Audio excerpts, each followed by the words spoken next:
સરકારે જે સહાય આપી છે, જે ગણતરી કરીને સહાયની જાહેરાત કરેલી છે, એ હું ચોક્કસપણે દરેક ખેડૂતો માટે યોગ્ય છે કે આ ખેડૂતો માટે સહાય છે કે ખેડૂતો માટે દુહાઈ છે, ખેડૂતો માટેનું પેકેજ છે કે ખેડૂતો માટેનું પડેકું છે. ચોક્કસ આંકડો લેવા જઈએ તો લગભગ 15,000 કરોડની ઉપર એ આંકડો જાય છે. ખેડૂત પહેલેથી પીસાતો આવ્યો છે અને અત્યારે પણ પીસાય છે.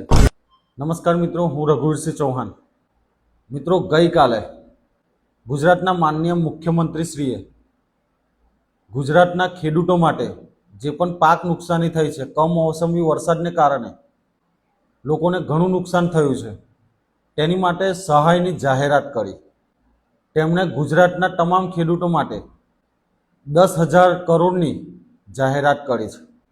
હવે સરકાર છે, સરકારે કંઈ તો ગણતરી કરી હશે, ત્યાર પછી આ સહાયની જાહેરાત કરી છે. કંઈ તો એમની ગણતરી હશે, એ રીતે જાહેરાત કરી છે. તો આપણે પણ ગણતરી કરવાની જરૂર પડે. હું પણ ખેડૂત છું, એટલે મારી નૈતિક ફરજ છે કે તમામ ખેડૂતોને આ જાણકારી આપું. જ્યારે ગણતરી કરી ત્યારે ખબર પડી કે આ ખેડૂતો માટે સહાય છે કે ખેડૂતો માટે દુહાઈ છે, ખેડૂતો માટેનું પેકેજ છે કે ખેડૂતો માટેનું પડેકું છે, સમજાય એવું નથી. પરંતુ વધુ સમય ન બગાડતા આપણે સીધી ગણતરી પર નજર કરીએ. તો રાજ્ય સરકારે ખેડૂતો માટે જાહેર કરેલી સહાય તો 10,000 કરોડ, બરોબર છે, આ આંકડો છે એનો. હવે તમે ગૂગલ પર સર્ચ કરશો એટલે ગુજરાતના ટોટલ ખેડૂતો કેટલા છે એ તમને આંકડો મળશે. જે એગ્રીકલ્ચર લેન્ડ એટલે કે જે ખેતી કરે છે એ કેટલા ખેડૂતો ટોટલ છે ગુજરાતમાં એ તમને ખ્યાલ આવશે. ટોટલ 53,19,000 જેટલા ગુજરાતમાં ખેડૂતો છે. હવે આ ખેડૂતોને આ 10,000 કરોડની સહાય વહેંચવાની છે, પરંતુ આપણે ગણતરી બીજી પણ કરેલી છે. હવે જે 53,19,000 જે ટોટલ ગુજરાતમાં ખેડૂતો છે એમાં અલગ અલગ ખેડૂતો હોય, જેમ કે સીમાંત ખેડૂતો, નાના ખેડૂતો, અર્ધ મધ્યમ ખેડૂતો, મધ્યમ ખેડૂતો, મોટા ખેડૂતો ના જે ભાગ પાડવામાં આવે છે એ કઈ રીતે એમની જમીનની વહેંચણી કઈ રીતે થાય. 1 હેક્ટરથી ઓછી જમીન એ સીમાંત ખેડૂતોને હોય છે. 1 થી 2 હેક્ટર જેટલી જમીન એ નાના ખેડૂતો માટે, 2 થી 4 હેક્ટર એ અર્ધ મધ્યમ ખેડૂતો માટે, 4 થી 10 હેક્ટર એ મધ્યમ ખેડૂતો માટે અને 10 હેક્ટરથી વધુ એ મોટા ખેડૂતો માટે હોય છે. હવે જે ગુજરાતમાં ટોટલ 53,19,000 ટોટલ ખેડૂતો છે એમાંથી સીમાંત ખેડૂતો એ 20,17,000 છે, નાના ખેડૂતો 16,15,000 છે, અર્ધ મધ્યમ ખેડૂતો એ 11,50,000 ખેડૂતો છે, મધ્યમ ખેડૂતો 4,95,000 જેટલા મધ્યમ ખેડૂતો છે અને 39,893 એ મોટા ખેડૂતો છે. આ આંકડો જે 2015-16માં જે ખેડૂતોનું રજિસ્ટ્રેશન થયું હતું એ પ્રમાણેનો છે. હવે જે તમને ખબર છે કે જે સહાય મળવાની છે ખેડૂતોને એ 2 હેક્ટરથી વધુ મળવાની નથી, બરોબર છે, 2 હેક્ટરથી વધુ મળવાની નથી.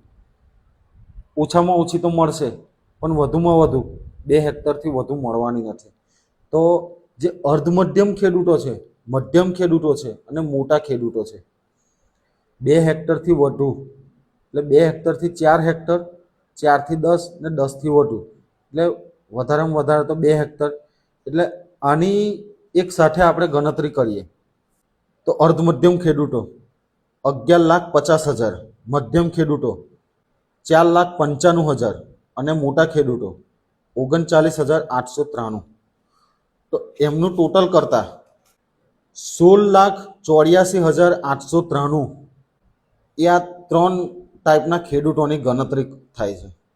હવે તમને ખબર છે કે 1 હેક્ટરમાં 22,000 મળવાના છે. એવી વાત ચાલે છે કે 22,000 ખેડૂતોને 1 હેક્ટર દીઠ મળી શકે છે અને વધુમાં વધુ 2 હેક્ટર તો 22,000 એક હેક્ટરના, તો 44,000 2 હેક્ટર માટે, બરોબર. હવે 16,84,893 ખેડૂતો માટે 2 હેક્ટર દીઠ 44,000 ફાળવીએ તો 60,413 કરોડ એ આ જે મધ્યમ ખેડૂતો અને મોટા ખેડૂતોને આટલી રકમ ફાળવવી પડે. હવે સીમાંત ખેડૂતોની વાત કરીએ તો સીમાંત ખેડૂતોમાં 1 હેક્ટરથી ઓછી જમીન જે ખેડૂતોને હોય એ સીમાંત ખેડૂતો, એમની સંખ્યા કેટલી છે ગુજરાતમાં? તો 20,17,000 જેટલી સીમાંત ખેડૂતોની સંખ્યા છે, રજિસ્ટ્રેશન થયેલું છે. તો 1 હેક્ટર કરતાં ઓછી જમીન એટલે કે કોઈને 90 ગુંઠા હોય, કોઈને 70 ગુંઠા હોય, કોઈને 40 ગુંઠા હોય, કોઈને 30 ગુંઠા હોય, કોઈને 50 ગુંઠા હોય, એ રીતે અલગ અલગ આંકડો હોઈ શકે. પરંતુ આપણે એક વચ્ચેનો આંકડો લઈએ, કારણ કે કોઈને વધુ પણ હોઈ શકે છે, કોઈને ઓછી. તો આપણે એક સરેરાશ વચ્ચેનો આંકડો લઈએ તો એક ખેડૂત પાસે 60 ગુંઠા લઈએ, એક ખેડૂત પાસે 60 ગુંઠા છે, 60 ગુંઠાનો સરેરાશ આંક લઈને આપણે ગણતરી કરીએ એટલે 1 હેક્ટર દીઠ 100% રકમમાંથી, એટલે 1 હેક્ટર દીઠ 22,000 મળવાના છે. એમાંથી 60%, 60 ગુંઠા માટે 60%, તો મળવાપાત્ર રકમ એ 13,200 રૂપિયા થશે. 22,000 હેક્ટર દીઠ મળવાના છે, એમાંથી 60% રકમ ગણીએ તો 13,200 થાય. હવે સીમાંત ખેડૂતો કેટલા છે? તો 20,17,000 અને મળવાપાત્ર રકમ કેટલી? તો 13,200. તો જે આંકડો આવે છે એ 2,662 કરોડ સીમાંત ખેડૂતોને આપવા પડે. આમ એક મિનિમમ ગણતરી છે.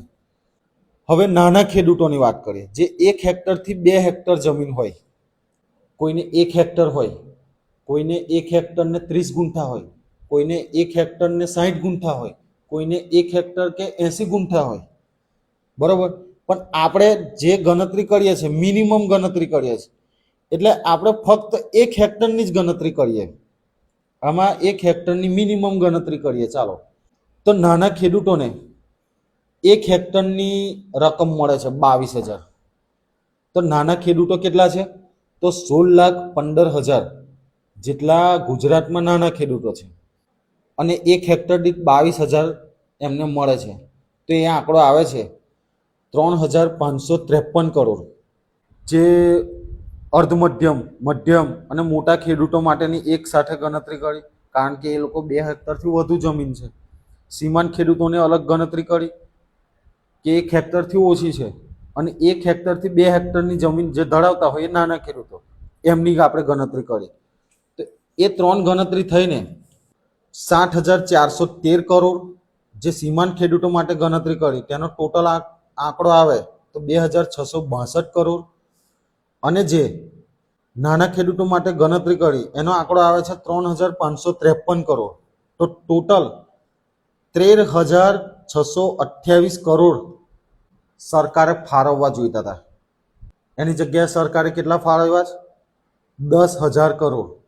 હવે આ ટોટલ આંકડો 13,628 કરોડનો આવે છે. હવે સરકારે જે જાહેરાત કરી છે 10,000 કરોડની, તો એ લોકોની ગણતરી કઈ રીતે હશે? આ તો આપણે જે ગણતરી કરી છે એ મિનિમમ સરેરાશ આંકને લઈને ગણતરી કરી છે, ચોક્કસ આંકડો તો લીધો જ નહીં. વધુમાં વધુ આંકડો લઈને તો આપણે ગણતરી કરી નહીં, એકદમ મિનિમમ ઓછામાં ઓછી ગણતરી આપણે કરી છે. છતાં પણ 13,628 કરોડ દરેક ખેડૂતોને ફરવાય એ રીતેની ગણતરી છે. હવે જે 10,000 કરોડની સરકારે જાહેરાત કરી છે, શું તેમાં મંત્રી હોય, ધારાસભ્યો હોય, કે પછી નેતા હોય, કે અધિકારીઓ હોય, શું એમાં ભ્રષ્ટાચાર નહીં થાય? શું એમાં કોઈ લેવડ દેવડ નહીં થાય? હા, એમ કહે છે કે ખેડૂતના સીધા ખાતામાં આવશે, તો જ્યાંથી આવવાના છે ત્યાંથી પણ થઈ શકે.